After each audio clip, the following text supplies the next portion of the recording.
We're excited about this episode because we are going to show you kitchen wisdom. Yes, so these are some culinary skills that I believe everyone should know. Hey everyone, I'm Vashon, the TUFF Mama. Hey everyone, my name is Chef Claudia. So one of the first things that you should know if you're just starting to learn how to cook and how to work with a knife, I know some people just don't know these skills, and that's okay. That's what we're here for, and I would love to show you. So you have your basic kitchen knife right here.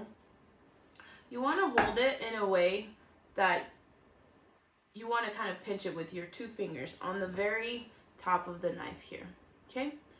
And then the rest you're gonna just naturally let it fall onto the handle, okay? And that's gonna be like an extension of your hand. Just kind of play with it like this and kind of get in motion with it. Don't be so stiff, and don't be stiff on your shoulders, because that tends to make you not cut properly. Just kind of relax, okay? And it's an extension of you now. It's your friend. Don't be scared. And the way you're gonna cut a vegetable, we're gonna demonstrate a celery here. You're gonna want to use like a claw. With that claw, you're going to protect your fingertips. So you're going to essentially do this and start. And you don't have to do it fast. Let me slow down actually, because I want to get carried away. So, you see? And you just kind of gradually slice down and move your hand and move your hand. If you want to start practicing, just slowly, and then if you want to pick up your speed, that's perfectly fine. Just be careful. Knives are very sharp. They will cut your finger off, and you don't want that.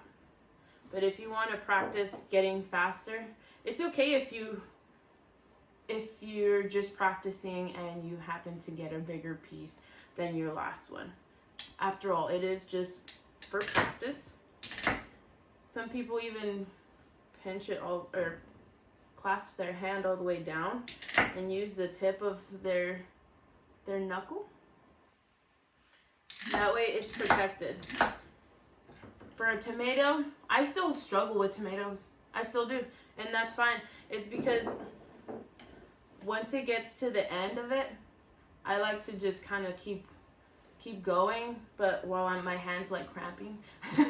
But it's fine. That's just my carpal tunnel doesn't allow me to really go so small. But yeah, this is one of the methods that I think would help you. Always point the knife away from you, and just have fun.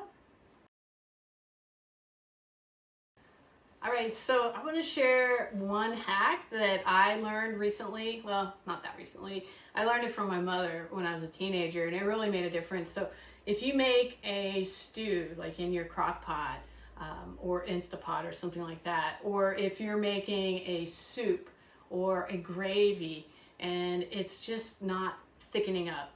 So I want to show you the hack that I use that has made a huge difference. So here's my hack. It's actually cornstarch. Okay, so what I do is I take about a tablespoon of cornstarch, and then I'll put it, I've got a little cup here. I'll just put it in a little cup. You have to do it separate.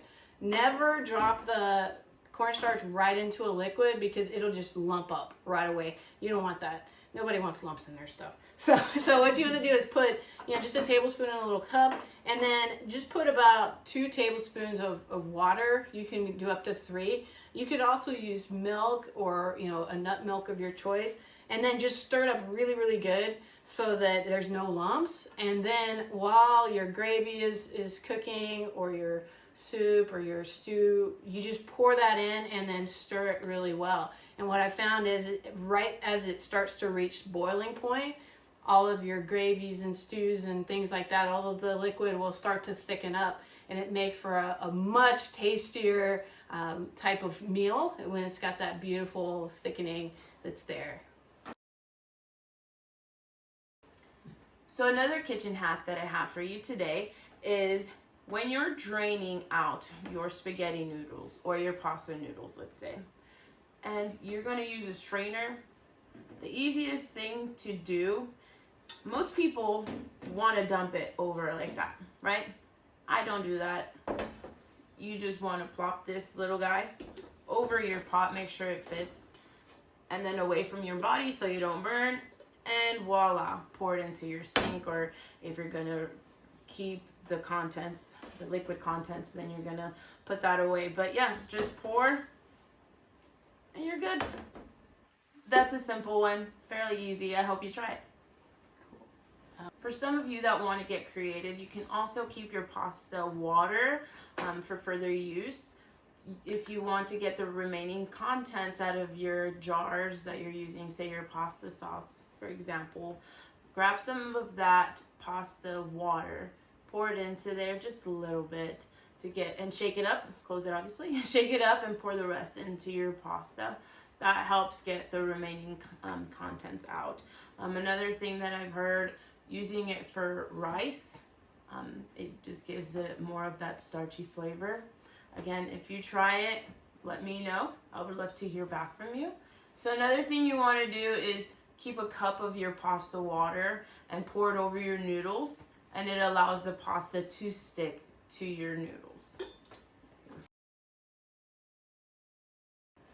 All right, I wanted to share one other hack. So how many of you love breakfast? Breakfast is like my favorite meal of the day. And specifically, I like to get a lot of protein in my diet for breakfast. And one of the best ways, at least for me, is eggs. So with eggs, I have tried them all different ways. I love to make homemade omelets. I like my eggs sunny side up as well. I also like to scramble them and mix in cheese and peppers and things like that as well. There's a million and one ways to make eggs, even poached. But aside from poached, which already has water, here's my hack that I learned probably in the past 2 years that has changed my egg game 100%. So what you do is, this works only if you're like frying it on the stove. So you got it on the stovetop, you've got your pan, you've got your eggs in there, either scrambled or an omelet, or maybe you've got them just sunny side up. So right before they're done, and you look at them, and they should still kind of have that watery look on top of it. What you do is you take about 1/4 cup of water, and you just run it along the outside edge, of inside the pan, so around the outside of the eggs, and then immediately put a lid on it. Okay, it's gonna steam, and probably if the pan is nice and hot already, it's gonna sizzle when you put the water in there. Just put a lid. Ideally, if you have a lid that's clear glass, temper-proof glass, you can kind of see it as it's cooking. And it's amazing how quickly, number one, it'll finish cooking the eggs, so it's still that nice fluffiness that we all crave. And it also allows your eggs to slip out of the pan. If you're an omelet lover like me, that's a game changer, because I like my omelet to fold all beautifully, and it won't do that if it doesn't slide out of the pan neatly. And this water hack is game changer. So there's your breakfast hack from the TUFF Momma. What I like to do for my eggs is add some heavy whipping cream or some milk. When you're going to scramble them, I personally love the fluffy, buttery, sometimes cheesy eggs that you would get from a restaurant. I really love the fluffiness, so that's my biggest thing for eggs. So go ahead and add, just if you're using about 3 eggs, you want to add about 1/4 cup to those 3 eggs. If it's just a splash, you can play around with it. Don't go overboard, because then you're going to taste more of the milk or the heavy whipping cream. But go ahead and play around with your measurements. The more milk you use, it's going to be a little bit more fluffier. If you go overboard, you're probably going to burn them. So just kind of play around with that. Always add a good amount of butter if you want those buttery, delicious eggs. And then top it off with your cheese if you're wanting to get it cheesy. All right, so we would be remiss if we didn't share with you some cooking hacks that involve salt. So most of you know that most of our salts are finishing salts, which means that you would put them on after you've already prepared or cooked your food. But we do have some that we recommend you cook with them because it actually helps to bring out the flavor of your food. You'll find you don't use as much salt if you pre-salt it.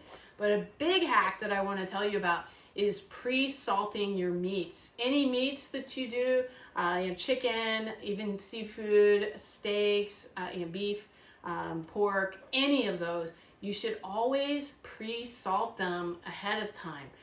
At least 1 hour ahead of time. Better if you can do it the night before and then keep it in the refrigerator, because what it does is it breaks down the protein fibers in the meats and it allows them to be more tender and more delicious. So which salts would I use to pre-salt my meat or pre-salt any vegetables? You can do that too, by the way. It gives it a nice flavor. I would use one of these three. The most popular that most of you have probably heard of is our pink Himalayan salt. The pink Himalayan, and why it's so popular, is it comes from an ancient ocean in the Himalayan mountains. And they mine for this salt. It's millions of years old. And what's special about it is it has over 80 different minerals that our bodies crave, such as potassium, magnesium, calcium, and on and on. So this salt is the highest in mineral content of all of our salts. It even has more minerals than Celtic sea salt. I know a lot of folks lately believe that Celtic is better. Every salt has its purpose, but this one is still the one that has the most minerals if you're looking for that. So I use this one still the most. Like if I'm making pasta, like Chef Claudia was talking about, I always salt my water with my noodles. It just adds better flavor. I don't know if it's myth or truth, but I feel like the water boils faster when I put salt in it. I don't know. What do you think? I haven't tried that. I haven't really thought of that. Yeah, comment down below if you've done an experiment on unsalted water versus salted. Does one start boiling faster than the other? I'm curious. So this is one that I would use because of its high mineral content and it's got a great flavor. Okay, so let's talk about these other two. These are interesting, right? We have a black salt and we have a red salt. So let's talk about the black one first. The black salt is called black lava salt and it comes from the Hawaiian Islands. What's really special, because of the volcanic activity in the Hawaiian Islands, they are able to produce this kind of black salt. It has a slight smokiness to it, which is absolutely delicious on especially red meats, I find. And it's a really faint smokiness. So if you're not into really smoked meats, this isn't going to be that high of smokiness. But the thing that a lot of people that are really into health love about the black salt is it's high in naturally occurring activated charcoal. If you don't know about that, look it up, but basically it's known to latch on to heavy metals in your body and help you to eliminate that and to flush it, which is really great for overall health and well-being. So I love to pre-salt my food with this. It's also kind of, right now it's really popular in a lot of coffee houses. They're using the black salt to put on top of different coffees and different creams and lattes and things like that. So give it a try if you're looking for a healthy salt that you can use every day. All right, the last one that I wanted to talk about is our red alea salt. The red alea salt is also from Hawaii. So Hawaii's got some amazing salt. This one is known because of the red clay on where it comes from in Hawaii. That red clay, which is actually called red alea clay, is very high in iron, which is why it's that bright, almost maroon pink color or red color. And this is great, especially if you're female and you're watching us. Females, as we age, a lot of times we are low in iron. Talk to your healthcare provider about that. But this is a subtle way to add more iron into your diet. It also has the potassium, the magnesium, and calcium and things like that our bodies crave. But it has more iron. And another fun fact about this salt, it has 20% less sodium. It's the highest as far as it's the lowest sodium for something that's labeled as a salt. which is really amazing to me. So if you're looking to cut back a little bit on your sodium intake, or you've been told to, this might be an alternative for you. And I love to pre-season my meats with this because that iron flavor just gives it a good taste. All right, so you can find these on our website if you're looking for a great grinder and some interesting salts to cook with. These would be the ones I would choose. So I have one last little hack for you today. When you're using butter, say you're going to cook some chicken, okay? You're going to put the amount of butter that you're going to use and then drizzle a little bit of oil of your choice into that pan at the same time. It prevents the butter from burning. So that is a really neat hack that I've learned, and I hope you get to try it as well.